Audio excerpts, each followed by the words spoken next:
l'unité nationale n'a jamais connu autant de soubresauts que ces dernières années, loin des parades militaires et civiles célébrées avec faste à Yaoundé. Le Cameroun s'enfonce chaque jour dans l'impasse d'une crise sociopolitique anglophone, laquelle crise a muté en une insurrection armée qui vient fissurer davantage la cohésion sociale. Au regard de cette escalade de violence et la crise humanitaire, le cri de détresse des évêques a retenti dans le ciel électrique du nord-ouest et du sud-ouest, deux régions du pays où près de 160 000 personnes sont des déplacés forcés et 40 000 réfugiés au Nigeria, tous fuyant un désastre économique et social, et surtout cette guerre contre les séparatistes anglophones qui a pris les chemins sombres des assassinats ciblés, des violations des droits de l'homme, des meurtres de gendarmes, des incendies des écoles et villages. C'est le constat menaçant a tensé le gouvernement camerounais et les séparatistes, tous responsables à ses yeux de la radicalisation de ce conflit. Ce membre du Conseil de sécurité de l'ONU peut-il imposer le cessez-le-feu sur le théâtre de la crise anglophone? La voix des évêques peut-elle apaiser les tensions et renforcer le vivre ensemble? Rien n'est moins sûr. En ces heures troubles de la vie nationale, le président Paul Biya peut-il prétendre être candidat à la prochaine élection présidentielle? Le chef de l'État a été appelé à suivre l'exemple de George Washington et Nelson Mandela pour entrer dans l'histoire du Cameroun. Que signifie ce message des États-Unis adressé au président de la République du Cameroun? Quelles sont les implications géopolitiques d'une telle prise de position de l'administration Trump? Ces problématiques majeures de la vie nationale constituent l'ossature de droit de réponse, émission spéciale en ce jour de fête nationale de l'unité. Avant de lever un coin de voile sur le panel invité sur ce prestigieux plateau, je reçois d'abord le chroniqueur du dimanche, Flavien, bonjour. Bonjour Cédric et bonne fête à tous les Camerounais. Quelle est la quintessence des informations évoquées dans la presse cette semaine? Vous avez esquissé quelques aspects. En tout cas, la presse est restée constante, c'est-à-dire rendre compte de quelques faits, notamment le journal Essentiel qui est revenu sur la célébration de la fête du 20 mai et qui fait savoir, qui parlait déjà de paix et unité nationale pour dire qu'il faut prier pour le Cameroun au fur et à mesure que l'on se rapproche donc de la célébration du 20 mai. D'ailleurs, pour le tabloïd, tous les Camerounais et de toutes les confessions religieuses doivent donc se mobiliser pour prier en faveur de la paix pour le Cameroun, des mesures et même des messes d'action de grâce, également des cultes écuménique et pour la paix au Cameroun.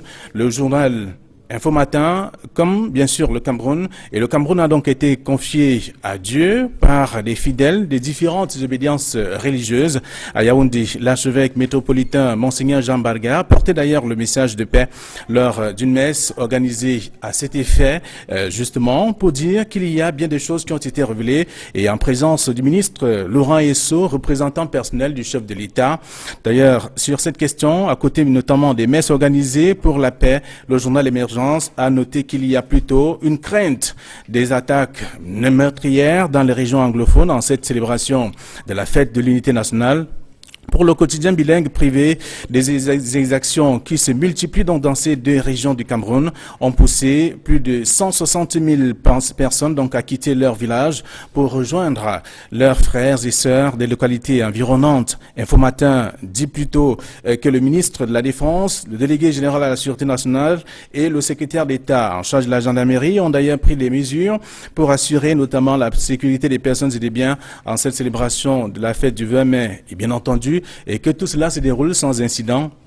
La Nouvelle Expression, pour sa part, a relevé que les sécessionnistes, à travers notamment des exactions qu'ils commettent, imposent la psychose dans les régions anglophones en cette période des fêtes de l'unité nationale.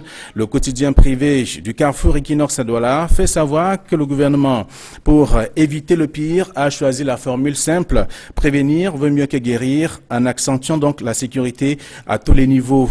Dans une autre parution du journal Info Matin, nous apprend que le chef de l'État appelle bien entendu à l'union de la diversité ou dans la diversité, une sorte d'invite à la préservation de la paix sociale pour un pays stable, indivisible et prospère.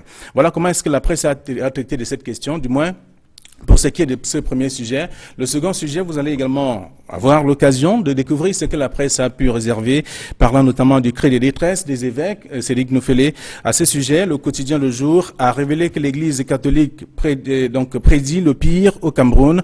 Dans un communiqué, la conférence épiscopale nationale du Cameroun souligne que tout ce qui se passe donc dans les régions anglophones peut déstabiliser le pays si rien n'est fait. Les prélats, qui s'appuient d'ailleurs sur des prières, pendant que, à côté de tout cela, des efforts, des messes, il y a un dialogue. Il faut simplement un bon dialogue, franc et sincère, pour échanger et quitter donc tout au moins ces difficultés rencontrées dans les régions anglophones. C'est d'ailleurs ce que la presse a pu relever sur cette question. Et le quotidien et le journal Info Matin, qui n'a pas tout au moins accepter cette façon, à traiter d'une autre manière. Dans cette logique, le journal fait savoir que l'Église catholique a abandonné le Cameroun aux mains des terroristes. Selon le journal, à travers un culte, un curieux appel donc à la méditation, le clergé se disqualifie lui-même d'ailleurs des pistes de solutions pour apporter notamment la paix au Cameroun. On a pu lire tout cela dans le journal qui reste et qui fait savoir que le rédacteur, en tout cas de l'article, qui est également resté et s'est appuyé sur les dysfonctionnements qui entourent le quotidien des membres du clergé pour parler notamment de l'opération ratée des prélats au Cameroun. Merci Flavien pour toutes ces précisions. À présent, les panels conviés sur ce plateau spécial à l'occasion de la fête nationale de l'unité. Présente sur ce plateau l'honorable Marlise Doualabel. Bonjour. Bonjour. Bienvenue. Et merci de m'avoir convié et bonne fête à tout le monde. Vous êtes député RDPC à Vaury-Centre. Présent également sur ce plateau Edmond Kamgia. Bonjour Edmond. Bonjour Cédric. Vous êtes consultant sur droit de réponse, chef de section politique et politique internationale pour le quotidien La Nouvelle Expression. Notre troisième invité sur le panel, sur ce plateau de droit de réponse, est Joseph Léangoula. Bonjour Joseph. Bonjour Cédric. Vous êtes expert des questions de sécurité. Vous avez travaillé avec plusieurs organisations internationales sur les conflits dans la zone subsaharienne, mais aussi au Cameroun. Le quatrième invité de droit de réponse est Maître Akbor Congo. Bonjour Maître. Good morning. Vous êtes leader du consortium de la société civile anglophone, directeur du Centre de promotion des droits humains et de la démocratie en Afrique centrale, et vous venez de la région du Sud-Ouest pour participer à cette émission spéciale. Je reste avec vous. Quelle a été l'ambiance en ce jour de fête nationale de l'unité dans la région du Sud-Ouest d'où vous venez? Well, the situation is very tense. The people are not very motivated. They have a lot of grievances against the system, against the institutions, and the belief that it has to be addressed, that whilst we are addressing 20th May and its importance in the country, but also there are fundamental issues that have to be addressed. Fundamental issues that touch and concern the existence of the country, that touch and concerns living together as one, that touch and concerns living together as a people. If these issues are not addressed, you know, the people are very reluctant. You could tell that the mobilization was very timid. Most people had even left town. Boya was kind of abandoned yesterday, even and today morning, because people were a bit worried because of the security constraints. Effectivement, les nouvelles qui nous parviennent des régions anglophones, plusieurs villes mortes observées à Bamenda, à Kumba et à Buea, selon les informations qui nous parviennent. Quelques défilants ont été observés sur la place des fêtes à Bamenda, juste quelques élèves des écoles publiques et deux partis politiques, notamment le MRC et le RDPC. Et le MRC qui a défilé avec des mains sur la tête. Néanmoins, dans la région du Sud-Ouest, le gouverneur de cette région a félicité les défilants qui ont bravé la peur et qui a salué le patriotisme de ces Camerounais. Environ 50 minutes, c'est le temps qu'a duré le défilé dans la ville de Buea. Pourtant, durant les années antérieures, bien avant la crise, c'était une forte mobilisation qui était observée. On précise également que à Mbangem, le maire et son adjoint ont été enlevés. Une vidéo circule sur les réseaux sociaux dans laquelle ils avouent avoir été enlevés par des personnes non encore identifiées alors qu'ils sensibilisaient les populations sur la nécessité de participer à cette journée du 20 mai. Honorable Marlys Doualabel, lorsque vous suivez cette présentation, ces clichés de la journée du 20 mai dans les régions anglophones, comment vous réagissez? D'abord, je pense que c'est pas surprenant. Nous sommes dans une situation complexe, nous sommes dans une situation de guerre, même si elle est asymétrique, c'est quand même une guerre. Donc, c'est le contraire qui m'aurait surprise, qu'il y ait eu un défilé normal dans ces régions. Maintenant, je suis dans la situation d'une femme, d'une Camerounaise, qui célèbre un jour symbole que nous avons choisi, c'est-à-dire le 20 mai, pour manifester notre patriotisme et pour renforcer les liens qui sont les nôtres. Si 80% des Camerounais ont fêté, je suis sûr que même ceux qui ont fêté avaient quand même sur le cœur le regard vers les régions affectées, parce que vous ne pouvez pas être complètement heureux quand votre frère n'est pas heureux. Donc c'était important que cette fête ait lieu, c'était important qu'il y ait eu cette célébration, parce que c'est important qu'on ait des instruments de cohésion et des instruments qui nous permettent d'avancer dans le projet commun qui est le nôtre. Maintenant, cela n'exclut pas du tout qu'il y ait des revendications dans une partie du pays. Cependant, le visage de cette célébration du 20 mai dans les villes anglophones est un visage assez triste, selon le constat que la presse a fait. La presse qui, Edmond Cambia, avait déjà annoncé les couleurs d'un boycott des villes mortes imposées durant une journée du 20 mai, au moment où les Camerounais doivent célébrer ensemble l'unité nationale, mais c'est une autre réalité qui est observée depuis ce matin, ce dimanche 20 mai 2018. Oui, avec notamment des informations qui nous parviennent sur l'enlèvement d'une autorité qui vient s'ajouter à l'enlèvement du sous-préfet d'une région, d'une localité du nord-ouest, dont on ne sait toujours pas s'il est vivant ou si elle est morte, cette autorité-là, ce sous-préfet qui avait été remplacé. Il faut regretter que cela arrive un jour comme celui-ci, parce que c'est un jour où on est censé célébrer la fête nationale, mais le contexte même de la célébration de la fête, j'allais dire, se prêtait à ce genre de situation. Tout simplement parce que depuis 2 ans pratiquement, nous vivons une situation très difficile au Cameroun, et notamment dans les régions du nord-ouest et du sud-ouest. Et la situation a plutôt tendance à s'aggraver, malgré les promesses qui sont faites par le gouvernement, malgré la descente sur le terrain, il faut le dire, du Premier ministre, une fois encore, qui n'a pas, malgré sa descente sur le terrain, on n'a pas senti qu'il y a quelque chose qui bouge dans le sens de la paix.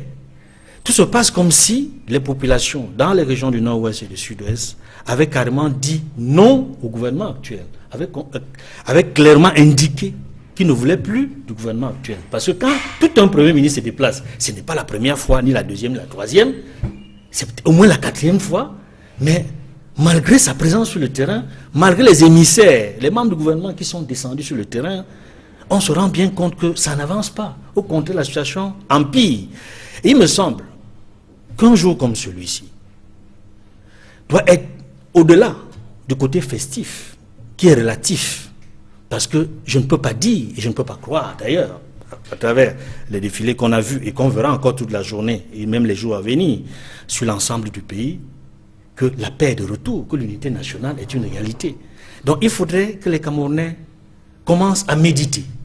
Et ça me fait penser, on en parlera tout à l'heure, à l'appel à la prière et au dialogue profond que sollicite l'Église catholique au Cameroun. Mais encore, pour terminer, pour chuter, je dois dire que ce jour devrait et doit être un moment de réflexion pour tous les compatriotes, y compris pour ceux qui ont été au défilé, comme ceux qui ne l'ont pas été, ou alors ceux qui n'ont pas participé ou ont boycotté. Chacun avait des raisons. Et on ne peut pas dire que les arguments avancés par les uns ou les autres ne soient pas légitimes. Justement, dans les régions anglophones, faible mobilisation observée le matin du 20 mai 2018, journée ville morte dans plusieurs localités. Joseph Léa Angoula, est-ce qu'on peut y avoir une analyse entre le ton des séparatistes qui invitaient les populations à rester chez elles et les autorités qui ont fait feu de tout bois pour les mobiliser pour cette journée du 20 mai. Quelle est votre analyse à ce sujet? Il faut déjà signaler que la faible participation était prévisible. Prévisible eu égard aux menaces qui ont été avancées notamment par les séparatistes vis-à-vis de ceux qui devaient participer à ce défilé, mais également prévisible eu égard aux résistances exprimées par certains anglophones, notamment on peut penser aux étudiants de l'école supérieure des travaux publics qui rechignaient à défiler, mais qui ont été forcés notamment par le directeur à travers une note administrative qui menace d'ailleurs de renvoyer ceux qui ne participeraient pas au défilé, notamment les étudiants de la première et de la deuxième année. Donc il y a une certaine résistance, et une résistance qui trouve son explication dans l'histoire même de cet événement. Parce que qu'est-ce qu'on célèbre le 20 mai en réalité? Ce n'est pas l'unité retrouvée du Cameroun après une longue période de colonialisme en fait. Ce qu'on célèbre en fait, c'est le modèle unitaire qui a été consacré après le référendum de 1972, un modèle notamment qui démantèle les clauses de l'accord qui avait été passé ou les clauses du pacte politique passé entre la communauté anglophone et francophone, notamment le 1er octobre 1960. Donc normalement, c'est cette date qui devait faire référence en tout cas. C'est cette date qui devait marquer le rapprochement entre les différentes entités du Cameroun, et malheureusement, c'est la date de 72 qui a été adoptée. Et symboliquement, cela résonne mal en tout cas, d'autant plus qu'aujourd'hui la question anglophone revient sur le devant de la scène publique avec une acuité nouvelle, et je pense bien que tous ces événements étaient justement prévisibles eu égard à tous ces facteurs. Pourtant, le président de la République a convié l'armée nigériane au boulevard du 20 mai à Yaoundé ce matin pour célébrer cette unité nationale et la paix entre les voisins du Cameroun. Et on a pu observer également que le premier carré du défilé civil était la section Common Law à l'ENAM pour marquer l'intérêt du gouvernement pour le bilinguisme. Maître Agbor Congo, vous avez pu suivre ce défilé au boulevard du 20 mai à Yaoundé et la mise en avant du bilinguisme camerounais par le président de la République. Est-ce que ce sont des signes que le chef de l'État reste attaché profondément à ce bilinguisme et à la résolution de cette crise anglophone? You see, we're very hypocritical in this country. Pourquoi vous estimez qu'il y a de l'hypocrisie, Because Maître Agbor Congo? 2 years ago, we were in this very panel, and we raised the issue about the common law, about lawyers and teachers. And they argued that there was no problem, that there was nothing. After a while, people were arrested. The president made some cosmetic appointments or measures were put in place, like the common law bench at the Supreme Court and the other one in Enam, you know. And today, everybody is hailing it. But that is not the problem. Let us be honest. Let us go to the fundamental problems that the people are facing. Ask the question, why is it that 20th May doesn't resonate well with the people of the former Southern Cameroons like the way it does with the people of East Cameroon, or called La République du Cameroun? There is a fundamental question. Unless we address those questions, all this cosmetic bilingualism commission, common law bench, will not address the fundamental issues. The people boycott not because they forced them. I remember in 2016, during the days of the consortium, nobody was forced. But on 9 January, nobody went out. Because the people believe that the elected so-called elected leaders don't represent them, don't speak for them, don't defend their interests, don't fight for them. As we speak, I've not heard any elected leader of the Anglophone region condemning what is going on. They don't criticize what is going on. They don't criticize government excesses. So the people have lost faith in leadership. There is a disconnect between the definition of leadership in Yaoundé and leadership on the ground. We need to come back to the basis and ask ourselves, what is the essence of the 20th May? What is the importance? If we cannot address the issue, we would celebrate it, there will always be boycotts. So we need to go back to the basics. We need to address the fundamental issues. You know, yes, I appreciate the fact that at least some baby steps have been taken to address some of the issues. Justement, Yaoundé, coupé du reste de la République du Cameroun, au regard des préoccupations profondes que posent les populations des régions anglophones. C'est l'analyse de Maître Agbor Congo. Je souhaite honorable Marlise Dolabel, que vous réagissez à cette perception qu'ont les Camerounais de ces régions du nord-ouest et du sud-ouest, malgré le fait que ce jour, lors du défilé au boulevard du 20 mai à Yaoundé, tous les aspects du bilinguisme camerounais ont été mis en exergue durant le défilé civil. Alors, ça m'embête. Qu'est-ce qui vous embête concrètement? Ce qui m'embête, c'est que nous parlions de guerre et que nous parlions de mécontentement. Un mécontentement n'aboutit pas forcément à une guerre. C'est une option. Quand on choisit d'entrer en guerre, on fait une option d'entrer en guerre. Parce que les revendications, ça ne manque pas. Quand on chemine ensemble dans une nation, forcément, c'est comme dans la vie de vous et moi. Tout ne roule pas comme il faut. À un moment donné, on connaît des difficultés qu'on essaye d'aplanir et on continue à avancer. Alors, ce qui m'embête, c'est que quand on parle d'une guerre, et une guerre qui est en train de faire beaucoup de mal à notre pays, que Maître ramène les problèmes qui sont liés, pour moi, à des problèmes politiques. Les politiques ont échoué, je vous ai dit ça tantôt, et tous et toutes les chapelles réunies ont échoué. On a échoué pourquoi? Parce que quand on arrive à une guerre, ça veut dire qu'on n'a pas pu faire autrement. Et pourquoi est-ce qu'on n'a pas pu faire autrement? Parce que des intérêts sont là. Quand nous disons que la guerre menée par les sécessionnistes, par les Ambas, tous nous devrions d'abord l'arrêter. Parce que le reste peut se faire. Mais si nous mourons tous, le reste ne se fera même pas. Donc moi, je ne voudrais pas qu'il y ait comme une perception d'un trouble ou d'un voile sur quelque chose que nous devons tous condamner avec notre dernière énergie. Cette histoire de... Est-ce que Maître ici représente les Ambas Boys? Est-ce qu'il peut parler au nom des Ambas Boys? Non, parce qu'il n'est pas avec eux. Il n'est pas d'accord avec eux. Et c'est ça qu'il faut dire. Et c'est ça qu'il faut absolument manifester. Mon honorable député, le problème qui se pose, c'est la réaction du pouvoir de Yaoundé, qui est resté, selon certains observateurs, indifférent au début de la crise. Nous ne sommes plus au début de la crise. Vers cette radicalisation profonde. Maître a parlé des babies solutions. Ok, donc ça veut dire qu'on a quand même progressé. D'accord? Maintenant, est-ce que c'est satisfaisant? Est-ce que c'est pas satisfaisant? Est-ce que ça justifie une guerre? Est-ce que ça justifie qu'on brûle les gens? Est-ce que ça justifie qu'on brûle des maisons? Est-ce que ça justifie que les enfants n'aillent pas à l'école? Est-ce que ça justifie qu'on enlève des gens, qu'il y ait des crimes perpétrés? On dit de tous les bords, mais d'abord, parce que quand cette guerre commence, je voudrais aussi qu'on soit capable de le dire. Nous étions dans un malaise grave, oui. Mais la guerre a commencé le jour où les Ambas Boys ont égorgé les FMO. Ça, c'est votre perception. C'est pas ma perception, c'est un fait. Madame le député, non, ça ce n'est pas la vérité, madame. Maître, quand vous avez pris la parole, je ne vous ai pas interrompu. S'il vous plaît, permettez-moi d'aller jusqu'au bout de mon propos. Ce n'est pas ma perception. Une perception, c'est quelque chose de subjectif. Je parle d'un fait historique. Quand le président de la République revient de son voyage et dit qu'il va entrer en guerre, c'était en réaction contre le fait que les Ambas Boys aient égorgé les FMO. Oui ou non? Avant cela, il y avait la répression, oui. Mais la répression, c'est pas la guerre.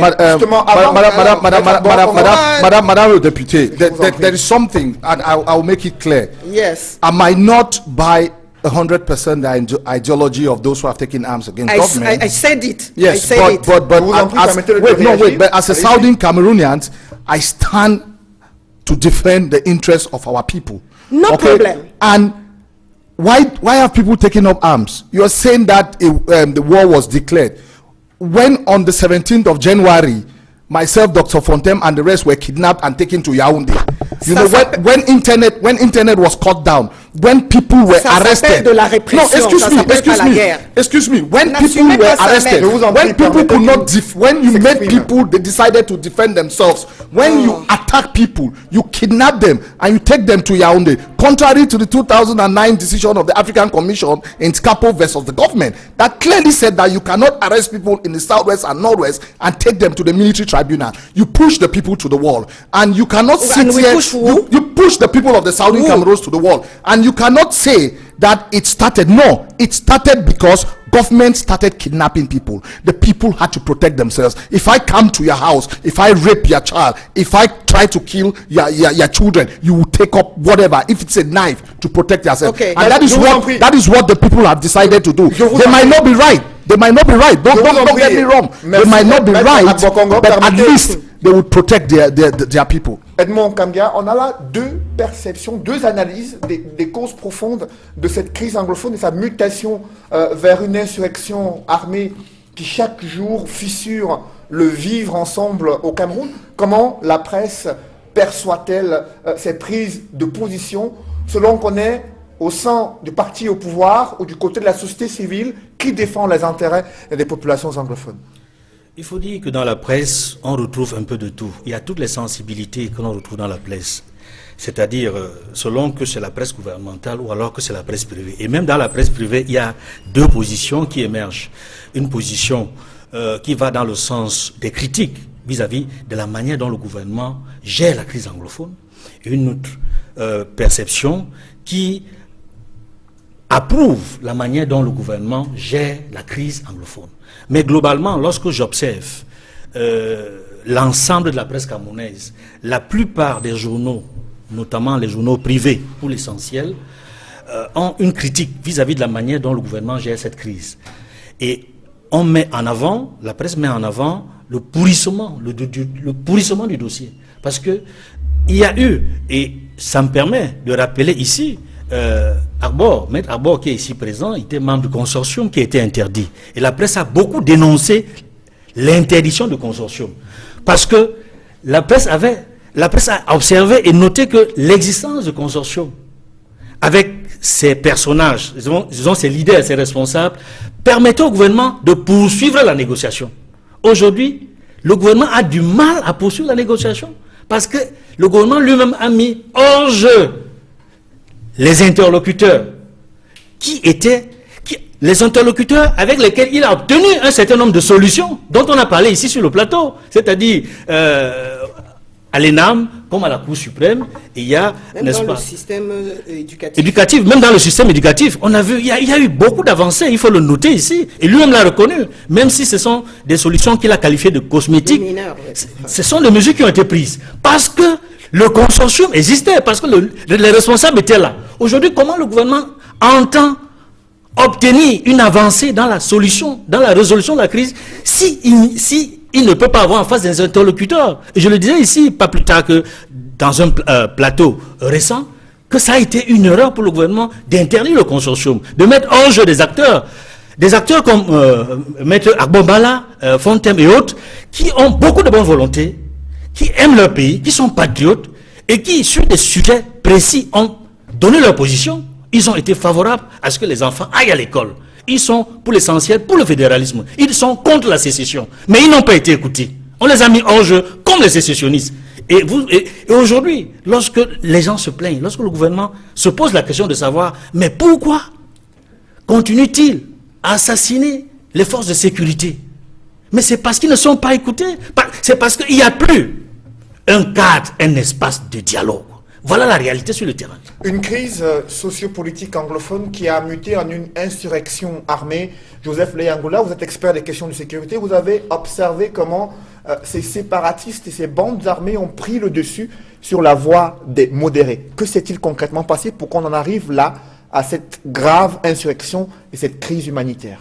On ne peut pas réécrire l'histoire de cette crise. Souvenons-nous, en fin octobre 2016, lorsque, bien évidemment, la société civile anglophone a investi les rues pour dénoncer la marginalisation, principalement les avocats. Souvenons-nous encore en début novembre 2016, lorsqu'ils ont investi les rues, c'était la voie de la désobéissance civile qui avait été l'unique option, en tout cas, pour exprimer le grief et le mécontentement de la communauté anglophone.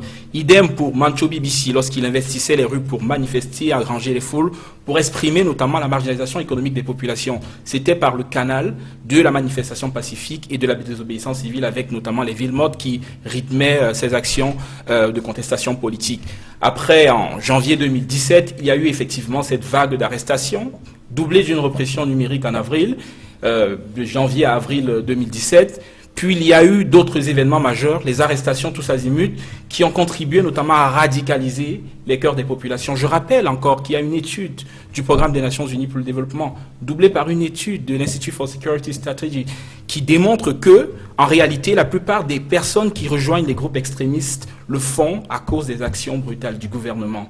On en est arrivé là, dans la région anglophone, parce qu'à la réponse, à la contestation politique, le gouvernement a opposé une réponse militaire. Je dis souvent, à l'extrême militarisation de la région anglophone, on assiste à une extrême miliciarisation. Parce que comment les milices parviennent à se constituer? Comment les milices parviennent à recruter dans les villages? Comment les milices parviennent à gagner le cœur des populations? C'est parce qu'ils présentent un discours d'exclusion, mais pas que. Mais parce qu'ils se présentent également comme des unités de protection des populations devant une armée qui, parfois, et bien entendu, a posé quelques exactions. On l'a vu dans le village de Kembon, qui a été le tout premier village attaqué, notamment en décembre 2017. Voilà la réalité. Voilà, c'est l'attitude du gouvernement. C'est le tout sécuritaire qui a contribué à l'enlisement de la situation. C'est le tout sécuritaire qui a poussé les gens dans la voie des armes. Et c'est également la fermeture de la porte du dialogue et la décrédibilisation de l'action démocratique qui a montré aux populations qu'en réalité, l'action démocratique ne sert plus à rien. Autant foncer directement dans l'action violente. Et on en est là aujourd'hui parce qu'il y en a qui sont convaincus que quelles qu'en soient les formes de manifestations pacifiques auxquelles ils peuvent participer,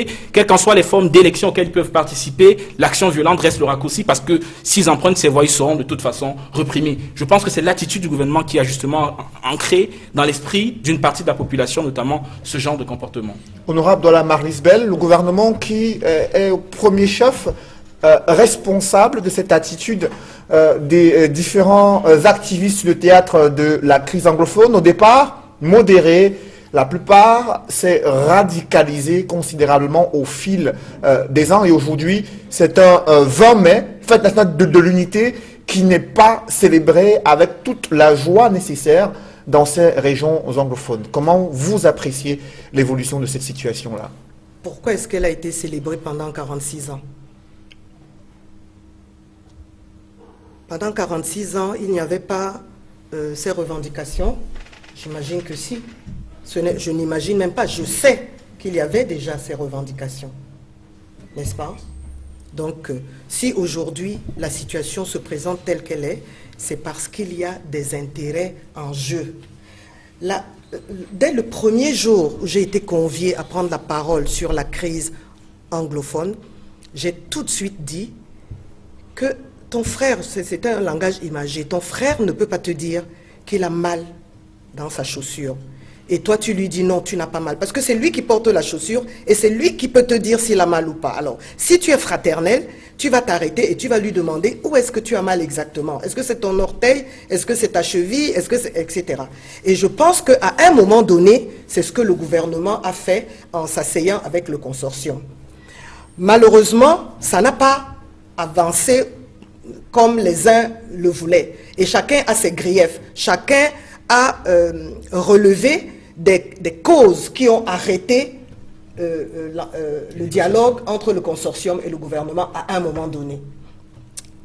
Maintenant, je pose à mon frère Maître Agbor, il dit qu'il n'est pas avec les sécessionnistes. Mais je pense que les gens qui posent un problème aujourd'hui aux démocrates que moi je suis, ce sont les sécessionnistes.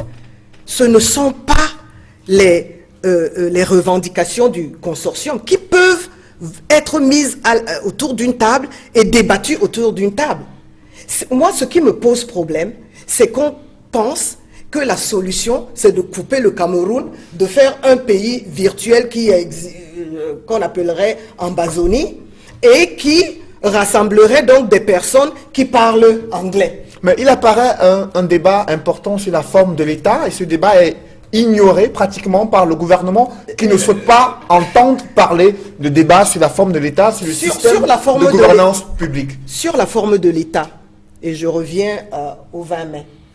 Le 20 mai, comme on disait tantôt, ça a été une décision volontariste, j'allais dire unilatérale du pouvoir de ce moment-là, de dire désormais nous allons ensemble, il n'y a plus de séparation. Est-ce que c'était bien? Est-ce que c'était pas bien? Mais nous avons adhéré, puisque depuis ce temps, nous avons fêté le 20 mai. Et puis au fond, petit à petit, le 20 mai est devenu une date pour la majorité des Camerounais. Bon.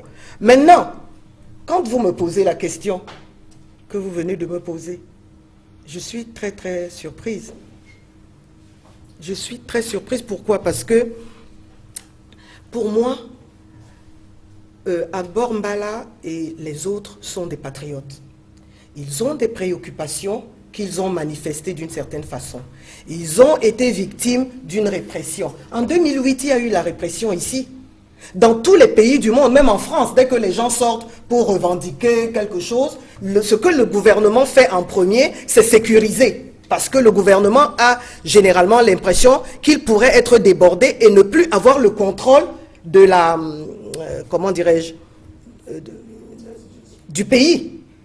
Donc la répression existe, elle peut être condamnable ou pas. Moi, mon problème, c'est que Agbor Mbala et les autres doivent clairement fustiger ce qui se passe et ne pas trouver des raisons. Parce que chaque fois qu'ils veulent prendre la parole par rapport à cette guerre, j'entends... Vous oui. ne répondez pas à ma question sur la volonté du gouvernement de discuter de la forme de l'État. C'est une question centrale mais pour j'y cette arrive. population Parce que ce que Mbala, Mbala et les par rapport autres... à ce sujet. Est-ce que ce n'est pas cet élément-là qui pousse les uns et les autres à se Je vous ai radicaliser? parlé de l'option politique du 20 mai. Il y a maintenant une option politique qui est l'État unifié, qui est l'État décentralisé. C'est une option politique.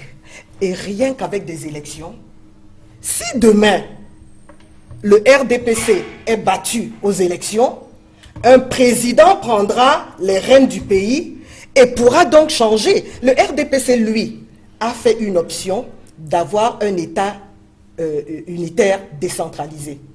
C'est une option. Vous pouvez ne pas être d'accord, je vous l'accorde. C'est le parti qui définit désormais la forme de l'État. Nous avons... Non, je dis le parti RDPC a fait une option. D'accord? Et le parti adhère à cette option. Le président de la République a un programme qui est basé sur sa vision du Cameroun. Il ne va pas aller emprunter une vision à quelqu'un d'autre. Maintenant, quelqu'un d'autre qui a une vision différente peut parfaitement, au moment où il prend le pouvoir, organiser un référendum, demander aux Camerounais quelle est la forme de l'État qui vous convient. Et à ce moment-là, peut-être que les Camerounais diront c'est le fédéralisme ou bien c'est le... je ne sais pas qu'est-ce qu'il y a d'autre.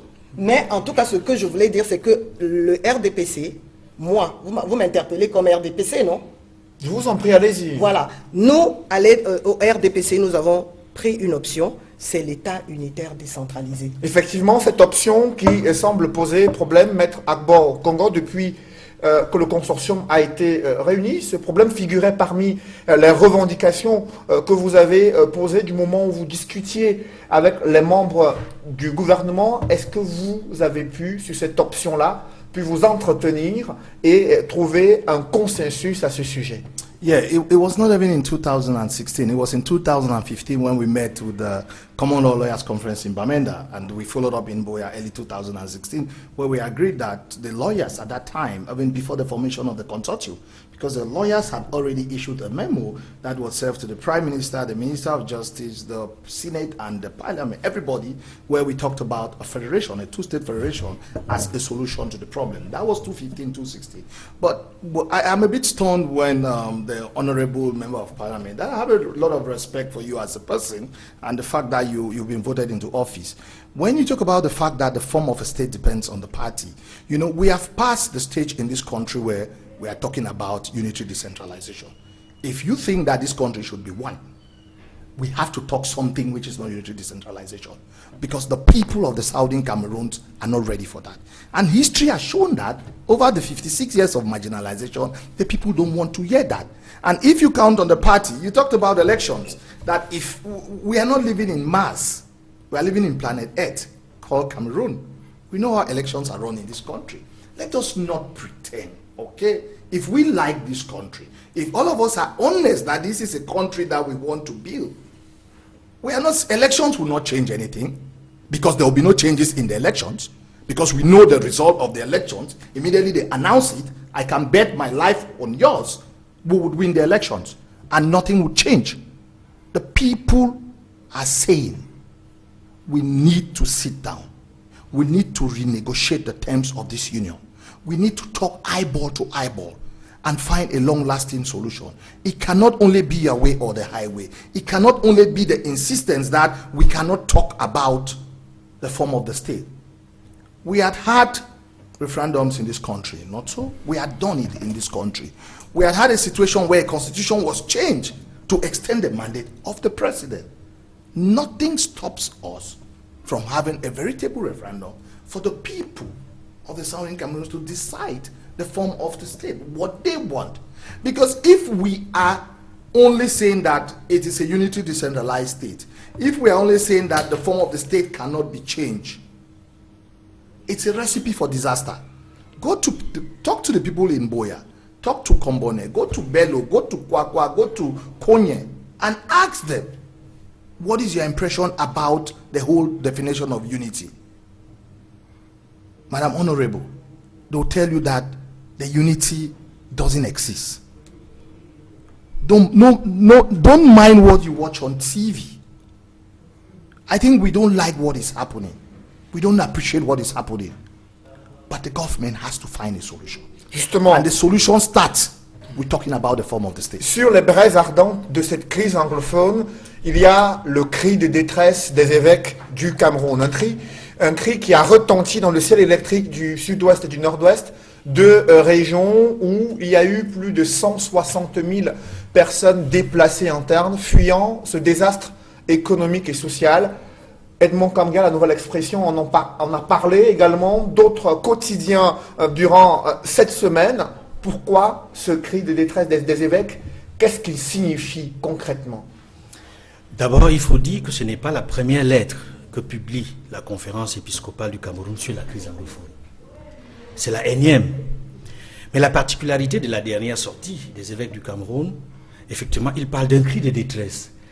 Et ce cri de détresse est lié en grande partie à la situation humanitaire de nos compatriotes. Ceux qui sont déplacés à l'intérieur du Cameroun, dans les localités environnantes, dans les régions qui ne sont plus du nord-ouest ni du sud-ouest. C'est-à-dire les populations quittent le nord ou le sud-ouest pour aller dans les régions voisines francophones. Et il y a surtout les populations qui quittent le Cameroun pour aller s'établir. C'est un bien grand mot, s'établir, pour aller au Nigeria comme réfugiés, c'est-à-dire avec le statut de réfugié. Et c'est un statut qui arrive à des Camerounais dans un contexte assez particulier. Rarement on a vu des Camerounais réfugiés dans les pays voisins du Cameroun. En général, c'est le Cameroun qui reçoit les réfugiés venant d'autres parties du pays. Donc, c'est une situation, j'allais même dire exceptionnelle. Exceptionnelle. Et c'est pour cela qu'il faut voir dans la sortie des évêques du Cameroun une sortie exceptionnelle. Donc, cri de détresse. Mais il y a un mot qui revient et qui existait déjà dans les sorties précédentes. Les évêques du Cameroun parlent cette fois-ci. On parlait, comme dans le passé, du dialogue, mais ils parlent d'un dialogue urgent. Il y a l'urgence d'un dialogue. Et ils évoquent même la question de la médiation. C'est-à-dire, c'est une nouvelle étape. C'est une nouvelle étape, c'est-à-dire que dans la recherche des solutions à une crise. Ils parlent même d'une médiation. Mais ils offrent leurs bons offices.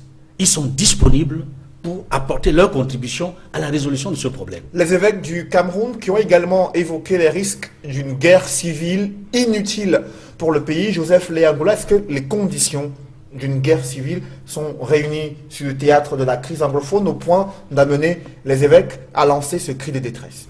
En tout cas, cette perspective de la guerre civile n'est pas éloignée aujourd'hui. On a évidemment une radicalisation même venant de la part des propagandistes de l'Amazonie qui, justement, dans certains enregistrements audio qui circulent sur la toile, appellent à l'éjection de tous les francophones et du personnel administratif de ces zones. Donc, c'est des éléments qui montrent que même dans le discours, on monte en intensité parce que avant, en fait, l'option de l'éjection des francophones ne faisait pas consensus. Il y avait tout un débat, il y avait une bonne frange, y compris chez les sécessionnistes qui étaient opposés à cette idée, qui continuent de l'être d'ailleurs. Mais il y en a justement qui, à travers ce discours, commencent de plus en plus à radicaliser les cœurs. Heureusement, on n'en est pas encore à arriver là. Et les ingrédients de la guerre civile peuvent également être analysés, notamment par rapport à la situation humanitaire qui prévaut dans la zone. On a dit qu'il y a 160 000 déplacés internes qui non seulement sont présents dans les départements environnants du Maniou, mais aussi dans les zones comme le Mongo, la Benoué, le Mongo et également dans la ville de Tchang et tout, et dans la Menoua, et aussi dans d'autres départements. Il y a 34 réfugiés au Nigeria qui vivent dans des conditions précaires. C'est cette précarité qui très souvent sert de levier sur lequel les groupuscules armés s'adossent pour recruter des gens. Donc c'est cette précarité qu'ils instrumentalisent pour parfois engager les gens moyennant rançon, moyennant finances, moyennant etc. Donc il faut rapidement juguler cela si on veut éloigner la perspective d'une guerre civile.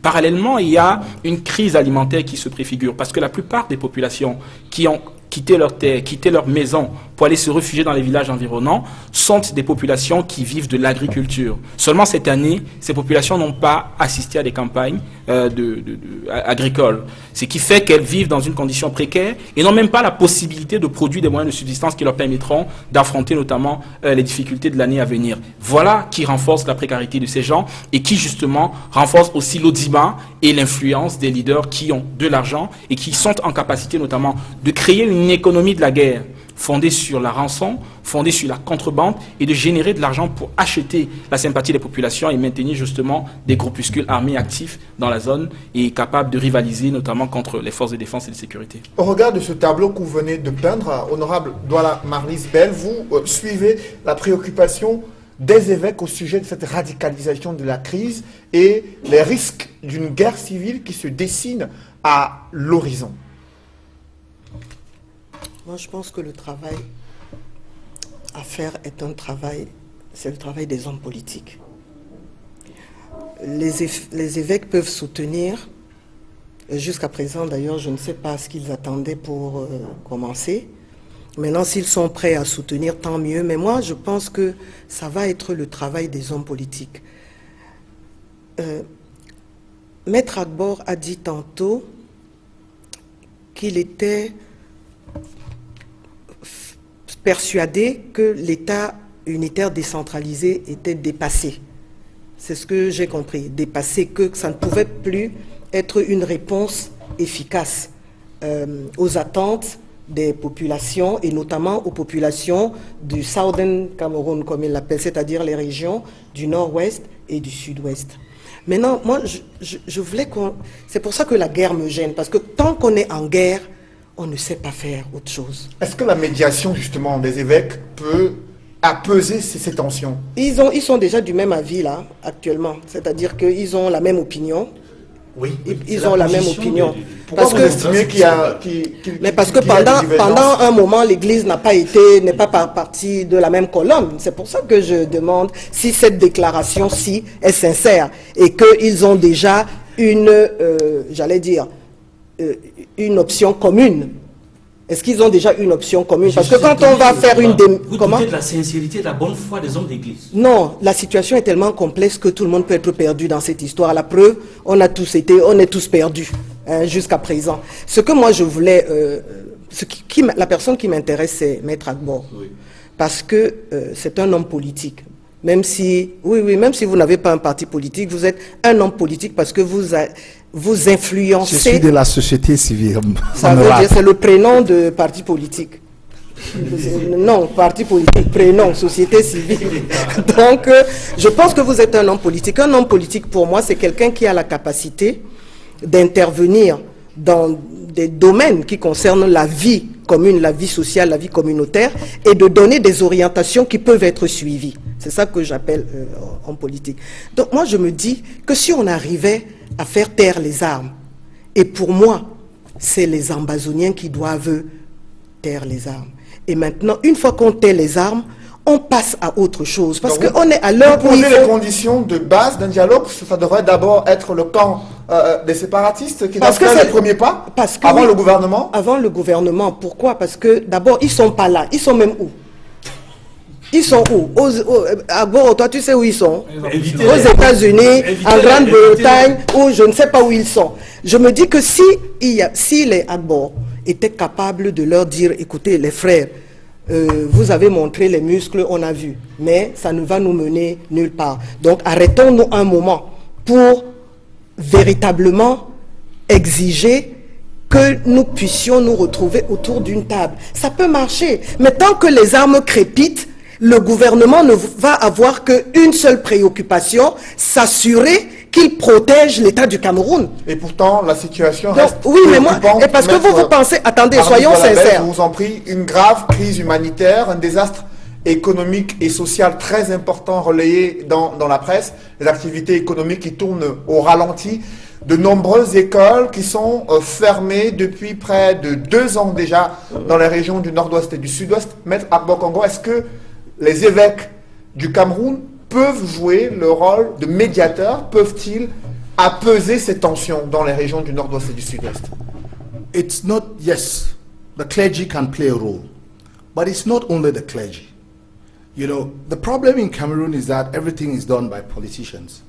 You need a clergy, you need a civil society, you need the politicians, you need credible people in this country. And we have, who can try to sit together and come up with ideas. When you have 40,000 refugees as of 3 months ago, when you have close to 200,000 internally displaced, because the guys of the Office of the High Commission of Human Rights, I had a meeting with them in my office on Thursday.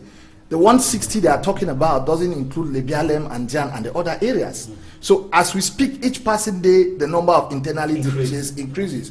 When we look at the burnings of villages, people's livelihood, people living in the bush, terrorizing the civilian population, I mean by government, where the ill treatment of people who have been arrested, at least the Minister of Defense himself acknowledged and issued a communique.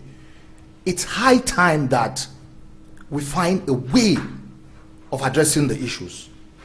And the clergy, they could do something. The civil society. Also, we have international partners who are in Cameroon, who can help in trying to find a solution, because also the people have lost faith in some of the members who are ruling them. So it would be difficult. And Madam Honorable, it cannot just be that the arms groups should drop down their arms and everything will be fine. Let's be honest also. Okay, government has a major role to play. Government has a major role to play, because you will hear announcement where the SDO, the DO will say people should leave the bushes and come back to town. Some come, the next minute government forces attack them and they burn their villages. They burn their bikes. They don't have any protection. So we need to sit together. Government has a major role to play in trying to find a solution. And as I said repeatedly, you don't talk only to your friends. You talk to people who don't disagree, who don't agree with you. You talk to your enemies. Government has to talk to the people who are in control of what is happening on the ground. It's not supposed to only be members of the band consortium. No, you have to talk for those clamoring for separation. They did it with the FARC rebels. Okay. After how many years? No, they have. We don't need to wait for 30 years with 5 million people killed before we talk. If we can talk today, if we can find a way of talking, ask them. It's good, because when you meet them, you can know why they are doing what they are doing. À propos de cette crise anglophone, Maître Agbo Congo, à propos de cette crise anglophone, le Conseil de sécurité de l'ONU a été saisi par l'ancien bâtonnier Akere Mouna, qui a justement dénoncé cette grave crise humanitaire et qui a appelé l'ONU à diligenter une enquête internationale au Cameroun pour des soupçons de crimes de guerre commis dans les régions anglophones. Joseph Leangola, de quoi il s'agit concrètement, cette sortie du bâtonnier Akere Mouna dans une correspondance adressée au secrétaire général du Conseil, secrétaire général des Nations Unies? C'est en tout cas la sortie d'un homme qui a été dans les régions anglophones, qui est arrivé dans le Sud-Ouest, qui est allé au cœur des tensions dans la ville de Kembon, qui a été notamment rasée par l'intervention de l'armée, une ville qui était au départ peuplée de 6 000 habitants, où il n'en a retrouvé qu'une dizaine, et qui a été extrêmement choqué par le spectacle qu'il a vu de ce côté. Il a échangé avec les populations qui ont parlé de leur malaise, il a été le témoin vivant, notamment de toutes les difficultés auxquelles les populations sont confrontées. Et devant ce drame humanitaire dont il a été le témoin, il a décidé notamment de profiter de son passage aux États-Unis pour saisir le secrétaire général des Nations Unies, Antonio Guterres, mais il a également mis en copie les membres du Conseil de sécurité et il dénonce une série de faits. Les premières choses, c'est qu'il s'inquiète, bien entendu, tout comme l'ensemble de la société civile, de la situation humanitaire désastreuse dans la région et de la crise alimentaire qui s'annonce. Parallèlement, il indexe les responsabilités partagées dans cette crise, aussi bien du côté de ceux qui utilisent la force comme moyen d'expression que du côté de l'armée qui parfois réagit de façon aveugle et ça donne notamment à des opérations de punition collective. Et donc il s'est inquiété devant cette situation et les qualifie parfois de crimes de guerre, suivant notamment la nomenclature du droit international. Et donc c'est pour alerter sur cette situation qui, en réalité, ne contribue qu'à attiser les tensions, à nourrir les colères des populations, qu'il a justement saisi ces instances internationales qui peuvent, bien entendu, porter un regard critique, un regard impartial et juger effectivement les différentes parties impliquées dans ce genre de drame. Je voudrais également en profiter pour revenir sur le rôle de l'Église catholique dans le traitement de cette crise. Est-ce qu'elle est capable d'apaiser les tensions entre les deux parties? Est-ce qu'elle est capable de trouver une solution négociée? Oui, mais à une seule condition, que l'Église catholique parvienne à surmonter ces divisions intestines. On a vu tout récemment un rapport d'une ONG qui est très documentée sur la question, International Crisis Group, qui a orienter justement ses projecteurs sur l'Église catholique, qui est revenue notamment sur les divergences historiques qui ont longtemps notamment, je vais dire comment, que l'Église catholique a connu, aussi bien depuis l'affaire de Monseigneur Albert Ndogmo jusqu'aux années 90, avec notamment les manifestations pour la démocratie. Ils sont revenus sur ces divisions et montré comment les désaccords à l'intérieur de l'Église n'ont contribué qu'à produire de l'inertie. Par contre, dans cette crise anglophone, l'Église catholique reste une institution forte qui, au-delà de diffuser l'Évangile, notamment assiste les populations déplacées et donc a une certaine légitimité auprès de ces populations et est également reconnue auprès même des troupes les plus radicales. Elle peut, notamment par des canaux discrets, établir le lien avec le gouvernement et les séparatistes ou l'ensemble des figures de la contestation anglophone et contribuer notamment à un dialogue qui permettra de dénouer la situation. Il faut préciser que, au regard de l'enlisement de la crise anglophone, l'un des membres du Conseil de sécurité de l'ONU s'est préoccupé de cette situation. Il s'agit des États-Unis d'Amérique. Son ambassadeur a rencontré le président du Cameroun quelques jours avant la fête d'unité nationale. Et Peter Henry Baldwin, Edmond Kambia, il a tensé le gouvernement et les séparatistes, tous les deux camps responsables de la radicalisation de la crise anglophone. C'est le sentiment qu'ont les États-Unis d'Amérique au sujet de cette crise anglophone. Oui, effectivement, il l'a dit, il a même fait des suggestions, n'est-ce pas, au chef de l'État camerounais. Il souhaite vivement qu'il y ait eu un dialogue entre les deux parties, c'est-à-dire le gouvernement et ceux qui sont en train de faire la guerre sur le front face aux soldats camerounais. Il souhaite véritablement un dialogue. Il a même amené le chef de l'État en l'amenant à penser à ce qu'il va laisser au Cameroun, à l'histoire. Il a notamment cité Nelson Mandela et George Washington. Il souhaiterait, pour sa part, l'ambassadeur des États-Unis, que le président Paul Biya, c'est-à-dire tire les leçons, trouve des solutions à cette crise de manière à devenir un modèle comme Nelson Mandela et George Washington. Et dans ce sens, lorsqu'il demande de favoriser une discussion franche sur la question, il évoque en passant également le contexte électoral, sociopolitique du Cameroun et électoral en particulier. Parce que nous sommes dans une année électorale, tout le monde le sait, Paul Biya l'a dit. Il souhaiterait également que les élections se fassent d'une manière transparente, juste et démocratique. Mais que la priorité du moment, c'est de résoudre la crise anglophone. Et il me semble que les repères qu'il a notés, quand je vois ici le père de la nation américaine, George Washington, quand je vois ici Nelson Mandela, le père de la nation arc-en-ciel. On reviendra sur ces symboles au cours de cette émission. Honorable Marlise Bell, vous avez suivi cette implication des États-Unis d'Amérique désormais dans la gestion de la crise anglophone. On regarde l'enlisement de la situation.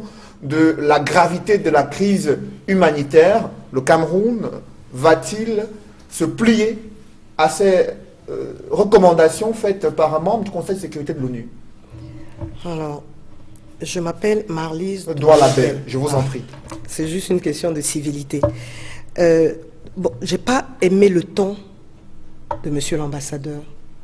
Je sais que c'est un gentleman, puisque j'ai déjà eu à le rencontrer, mais j'ai trouvé, surtout sur les écrits, quand il a été interviewé à la sortie du palais, il avait plus d'élégance. Mais quand j'ai lu sa déclaration, je l'ai trouvé un peu péremptoire et peu respectueux de l'État du Cameroun. C'est un ambassadeur, il vit avec nous, il peut effectivement émettre son point de vue et le partager, mais pas dans une posture de quelqu'un qui est en droit de donner des instructions ou des injonctions, etc. J'ai pas aimé ça. Maintenant, c'est quand même important que nous tenions compte de ce que pense le monde, de ce qui se passe chez nous. Mais quand le monde veut s'intéresser au Cameroun, il faut que le monde soit exhaustif. Parce que moi, excusez-moi, et vous-même, les médias camerounais, vous n'aidez pas beaucoup à tenser les Ambazoniens. Vous leur trouvez toutes sortes d'excuses. Même quand j'entends M. Lia parler, il met en avant comment on a rasé tout un village de 6000 personnes et tout ça. Mais il n'a pas dit il n'a pas cité avec autant de précision une seule des attaques des Ambazoniens. Et pourtant, les Ambazoniens attaquent. Donc, je voudrais qu'on reste mesuré et qu'on sache tous que c'est nous tous qui sommes éplorés, c'est nous tous qui sommes victimes de cette guerre. Il ne faut pas donner l'impression qu'il y a les qui sont victimes de cette guerre. Il ne faut pas donner l'impression qu'il y a les bons et les méchants. C'est une figure qui ne traduit pas très bien la réalité. Moi, je n'attends rien des étrangers par rapport à cette guerre, parce que les étrangers sont des personnes qui ont des intérêts. Et généralement, leur positionnement, leur prise de position respecte, j'allais dire, la protection de ces intérêts. Donc, ce que moi j'attends, c'est que mettre à bord Marlise Douala-Bel et tous les autres qui ont la prétention d'être des leaders de ce pays mouillent le maillot et disent comment on va sortir de là. Et si j'ai proposé tout à l'heure que j'allais dire, la baisse des armes, le cessez-le-feu vienne plutôt du côté des agresseurs, parce que c'est quand même des gens qui viennent dans une république qui existe, pour nous rappeler que en fait cette république n'existe pas, elle a été créée de toutes pièces en 1960. Donc il y a quand même un agresseur, pour moi c'est l'ambazonien. Merci Marlise Douala-Bel pour Agbo votre analyse. vous les connaissez, non? Mbala, vous avez discuté avec l'ambassadeur des États-Unis. Pourquoi vous aimez me couper la parole comme ça? Je vous en prie. Agbo, tout à l'heure vous m'avez fait une civilité, je vous la rends. Si je vous parle comme ça, c'est parce que vous êtes quelqu'un que j'apprécie et que je respecte. Et je pense que vous pouvez faire quelque chose. Et c'est la raison pour laquelle je vous interpelle de cette façon-là. Maintenant, c'est fait, vous pouvez Maître Agbo Congo, vous avez justement discuté avec l'ambassadeur des États-Unis d'Amérique. Il a organisé une discussion au sujet de la crise anglophone il y a quelques semaines, bien avant cette rencontre avec le chef de l'État du Cameroun et cette déclaration. Est-ce que les États-Unis sont prêts à jouer un rôle de médiation dans cette crise anglophone? Qu'est-ce qui explique cette implication, ce regard de l'ambassadeur américain au sujet de cette crise, selon vous? I think the ambassador had made it clear that if the government allows them, because they respect the territorial integrity of this nation and the sovereignty, that if the government allows them, they would like to intervene to find a solution to the crisis. Ils ont d'abord réussi avant. And when we talk about the solution to the crisis, like what the ambassador said, yes, I think both parties have to find a way, because it's not just one party, the both parties. But I would say when you stop burning down villages, when you respond in a disproportionate manner, we condemn the killing of gendarmes. Nobody's supporting it. But when you kill one gendarme in a village, and you come there and you burn the entire village, you kill 20 other persons, you are supposed to be a Republican army there to protect the people, then there is a problem. Nobody is justifying, Honorable, nobody is justifying the fact that gendarmes should be killed. No. But we are saying that if it happens, you can find a way to investigate. You can find a way to look at those who did it and then try to find measures. But you cannot just burn an entire village. Honorable, the government is radicalizing people every day. If you go to Munyenge, if you go to Kombone, if you go to Nguti, if you go to Bello, if you go to Ndiat, and you see what is going on. For example, the chief who was killed the other day, the chief was trying to rally people in the Umojok area. You look at the Fonts Palace in Lebialem, part was burned. And you expect those same funds tomorrow to come and sit and call the people that they should respect the institutions of the state. The government also has helped in delegitimizing some of them in the eyes of the people, and now they cannot speak. So each of them, the armed groups and the government, they have to talk. And when I say have to talk, they talk to everybody. And don't forget, the leaders are currently in jail for at least 4 months. Seseku Tabe and co. Okay? I think as a sign of good faith of the government, to show that, okay, we are really ready for things to change, you can at least release them. They have been there for 4 months, no access to lawyers and family. We are not in North Korea. We are in Cameroon. And if it's in a rule of law, and we want to, you want to say, yes, they are only accused of. As we speak, the court has not found them guilty. But why do you keep them for 4 months? 4 months. Without access to lawyers. En ces heures troubles de la vie nationale concernant la crise anglophone, les États-Unis qui appellent à un cessez-le-feu sur le théâtre de cette crise, invitant les deux camps à discuter. L'ambassadeur américain qui a exhorté le président de la République à utiliser son leadership afin d'amener les différentes parties prenantes à discuter et à pouvoir donner leur point de vue sur les différentes questions qui rendent les différents camps divergents. Edmond Kamga, le leadership du président de la République Paul Biya est une fois de plus interpellé sur le théâtre de la crise anglophone. Effectivement, je pense que c'est ce que l'ambassadeur des États-Unis a fait. Je voudrais répondre à cette question en m'adressant particulièrement à l'honorable Marlis, parce que qui a pris un peu trop mal la sortie de l'ambassadeur des États-Unis. Moi, je pense qu'il ne faut pas prendre ça dans ce sens. C'est un pays ami. Et le Cameroun sait que les États-Unis sont un pays ami. Et il faut reconnaître dans les États-Unis cette tradition démocratique. C'est-à-dire que... C'est avec ça. Non, écoutez, permettez que je développe. Et ce n'est pas nouveau. Non, ils ont Quand déjà réussi. non, j'ai dit que ce n'est pas déjà réussi. Non, écoutez, ce n'est pas nouveau. À Edmond Kamga de développer son analyse. Permettez que je développe. Je dis, ce n'est pas nouveau. Quand ils font ce qui est bien, il faut reconnaître ce qui est bien. Je prends un exemple. Il y a eu plusieurs ambassadeurs au Cameroun depuis Frances Cook jusqu'à ce jour. On a vu comment est-ce que Frances Cook s'est comporté en 92, ambassadeur des États-Unis, face à Ivan Omnes, qui était ambassadeur de la France. On a vu, il y a une sorte de ping-pong entre les deux. Il y a Ivan Omnes qui soutenait le maintien du régime, soutenait le régime au pouvoir. Frances Cook soutenait des opinions qui allaient dans le sens de l'opposition camerounaise, mais parce que c'était des opinions allant dans le sens de l'alternance politique. Et je dois citer un exemple le plus récent pour dire qu'avec Nils Marquardt, qui a été un ancien ambassadeur des États-Unis au Cameroun, on a pu avancer dans la mise en œuvre de notre Constitution. L'article 66 de la Constitution nous a permis, grâce aux suggestions, parce qu'il s'agit de suggestions, les pays amis font des suggestions. Ils ne font pas d'injonctions. Vous n'avez pas d'injonction, non. Les pays amis font des suggestions. On peut en tenir compte ou ne pas en tenir compte. Mais dans le cas de l'article 66 de la Constitution, Nils Marquardt, ancien ambassadeur des États-Unis au Cameroun, a fait des suggestions au chef de l'État et il les a pris. Il les a pris avec sérieux. On a eu une loi, n'est-ce pas?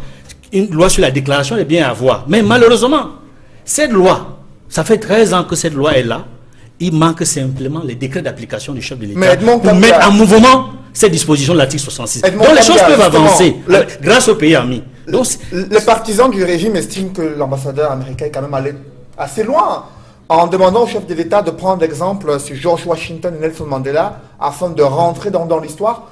Comment avez-vous perçu ces propos? Que représentent ces deux symboles des États-Unis et de la nation arc-en-ciel pour que le chef de l'État puisse en inspirer dans son parcours politique? Moi, je pense qu'il a pris les figures extrêmes de la vie politique, aussi bien en Afrique qu'aux États-Unis. En Afrique, le symbole majeur de la vie politique et même de la vie civile, c'est Nelson Mandela. Je ne vous apprends rien en vous disant que Nelson Mandela, c'est une figure mondiale, parce que c'est le seul être humain sur la Terre à qui l'ONU a consacré une journée internationale, le 18 juillet, le jour de sa naissance. Bon, maintenant, pourquoi est-ce qu'il prend Mandela? Il faut y voir beaucoup d'articulations. D'abord, Nelson Mandela, au-delà de ce qu'il a été l'icône de la lutte contre l'apartheid, il a été président de la République. Il avait la possibilité de faire 2 mandats, il n'en a fait qu'un seul. 5 ans, il est parti, en laissant le soin à son vice-président de terminer son mandat et de poursuivre. Donc, il le fait dans un contexte assez spécial. C'est une année électorale au Cameroun. Il ne parle pas proprement d'élection, mais c'est une année électorale. C'est un message qu'il adresse au chef de l'État. Comme pour lui dire, parce qu'en 2015, ne l'oublions pas, lors de la visite d'État de l'ancien président français François Hollande au Cameroun, il y a eu une conférence de presse au Palais de l'Unité. J'ai participé à cette conférence de presse. Paul Biya, répondant à une question d'un confrère étranger sur la question de savoir s'il allait être candidat ou pas, il leur a dit, le moment venu, le Cameroun, les Français, le Cameroun, la communauté internationale saura si je suis candidat ou si je déciderai de prendre ma retraite. Donc c'est une interpellation, en quelque sorte, au chef de l'État. Vous avez ouvert la possibilité de prendre votre retraite. Si c'est l'option, ménagez les conditions pour que le Cameroun continue sur la bonne voie après vous, éventuellement. Joseph Leyangoula, un mot sur cette suggestion que les États-Unis d'Amérique sont en train de faire au président camerounais, entrer dans l'histoire comme George Washington et Nelson Mandela. Qu'est-ce que ça représente pour vous concrètement, ce conseil que les États-Unis donnent à l'endroit du président camerounais? Déjà d'emblée, sur les anciens propos de l'ambassadeur, il n'y a rien de nouveau qu'il dit. Tous les éléments qu'il décrit en réalité sont fondés. Maintenant, l'inédit ici, ou bien ce qui sonne comme quelque chose de particulier, c'est qu'il lie la persistance de la crise anglophone avec la longévité du président Biya au pouvoir. Ce n'est pas un diagnostic anodin ou insignifiant. Ça résonne notamment auprès de la communauté anglophone. Je me rappelle quand j'avais écrit un article intitulé « Le Cameroun à l'épreuve du séparatisme anglophone ». Il y a des personnes acquises à la solde des sécessionnistes qui m'ont contacté pour me dire « Il y a un événement majeur que tu as oublié dans la chronologie des événements que tu avais listés. C'est l'événement de 92, lorsque la victoire de Ni John Fundi a été volée par le régime en place. C'est l'événement qu'ils ont pointé du doigt et qu'ils ont considéré comme étant un élément déclencheur qui a facilité notamment la formation du SENC et son renforcement sur le terrain, parce que bien après les Anglophone Conference, il y a eu effectivement des actions violentes menées par des groupuscules acquis au SENC.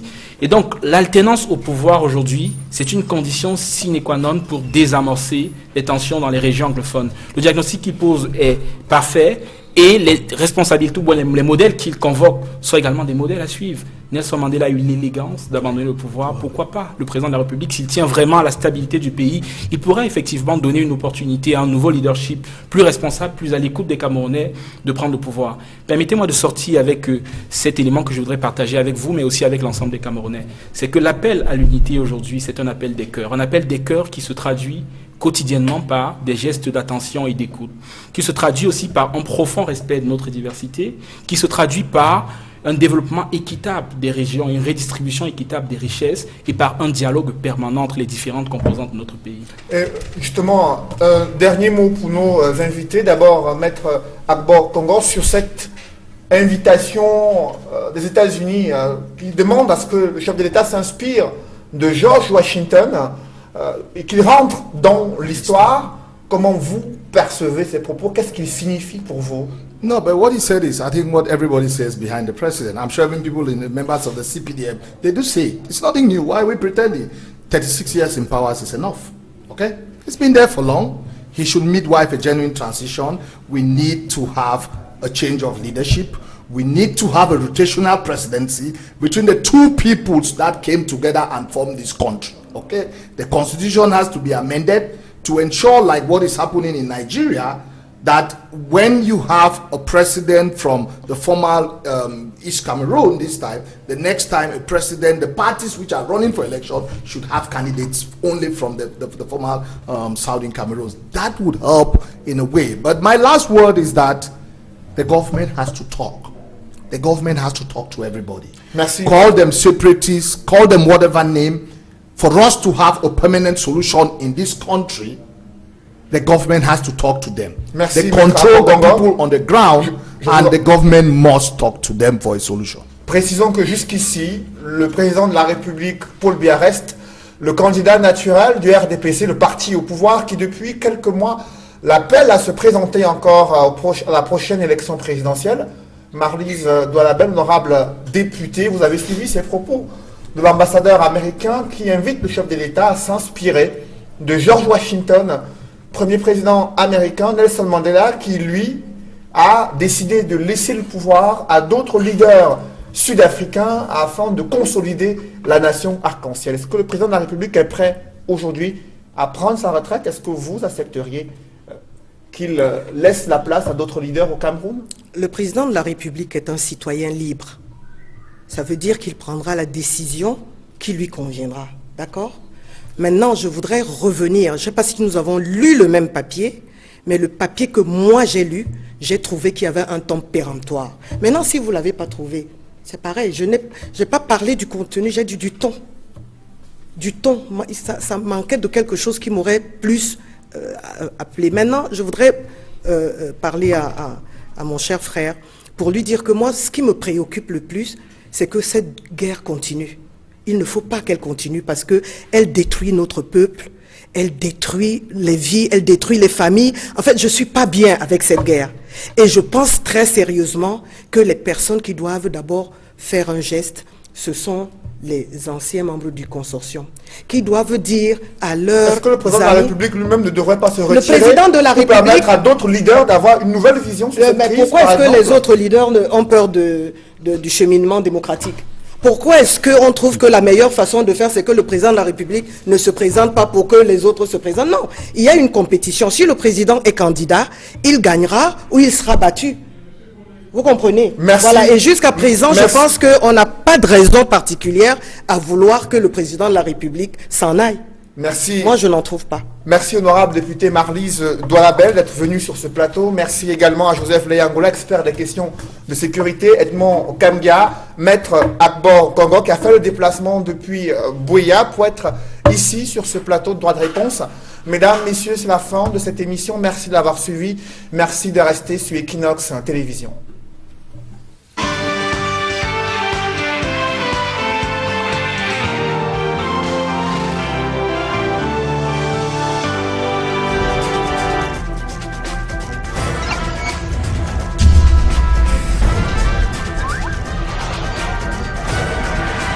Equinox Télévision, au-delà de l'image, nous rendons compte.